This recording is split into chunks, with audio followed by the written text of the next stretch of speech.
My story started when I started having some stomach issues with acid reflux, and the doctors couldn't figure out what was going on with me. I was already fighting depression beforehand, had suicidal intentions, and even sat there with the handgun on my bed. I actually remember the day fairly well.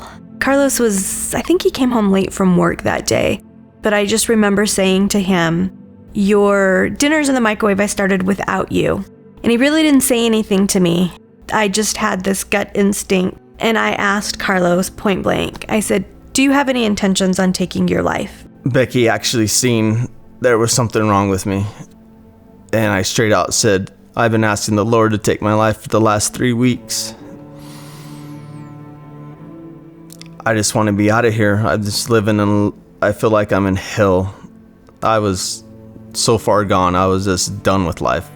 The conversation just kind of was quiet after I let him speak. I asked if we needed to go to the emergency room right then and there, and he said, "No, I'll be fine." And the next morning, I did get up and I went to work, and I said, "Are you going to be okay?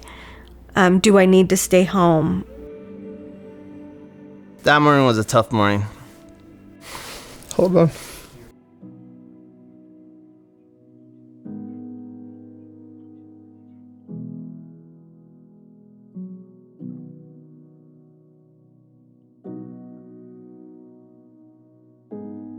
Sat there with the gun,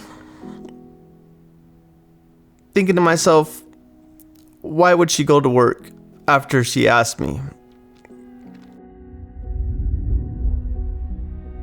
But I knew that's not the right choice to make. It was, I need to get help.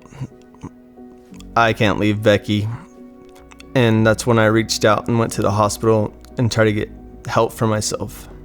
I called the clinic and told them that I was contemplating suicide. These guys would call me every 2 to 3 minutes to make sure I was still there. Until the point that I was like, fine, I'm coming to the clinic. The help that I received was basically put on medication. He came home and was at times like a zombie. I was off work for a total of 3 years, trying to get myself back on track with life.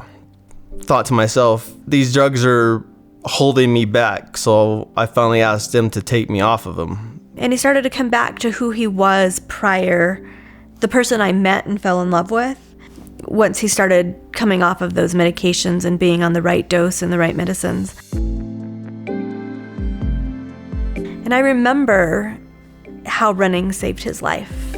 Becky got me to sign up for a 5K or 10K, and after that, I was hooked. Any race that would come up and I was interested in, I would just sign up for it. When he started coming and showing up and then being a part of it, it just opened up a whole new world for Carlos. Last year, I was diagnosed with a benign brain tumor, a non-cancerous brain tumor. We got married 3 days before her brain surgery. What do you think is going to be as tough as it was?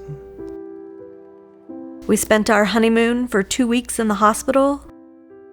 And I think the hardest part of this story, I went from running to learning how to rewalk again.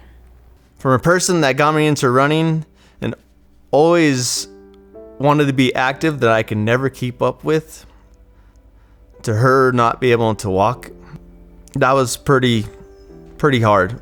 Carlos gave me support that I didn't even ask for. I am this strong, stubborn Latina woman, and I'm like, I've got this. And I was still determined to tell that brain that you were not controlling my life. And Carlos still stood by me. I just try to take care of her the best I can. She has been there through the darkest times of my life for 3 years, supporting me, even though sometimes I could be a real pain in her butt.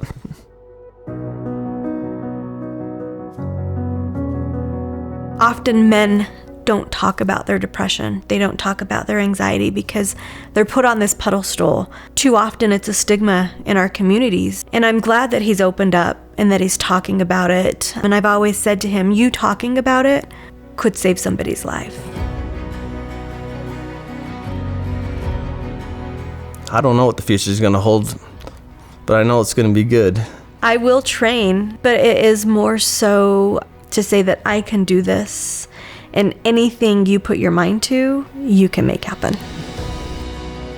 Running gave me my competitive drive back. It made a huge difference. It's made us closer as a couple, closer as a family. To me, I run to be free. I am Becky Espinoza. I'm Carlos Espinoza, and this is why I run.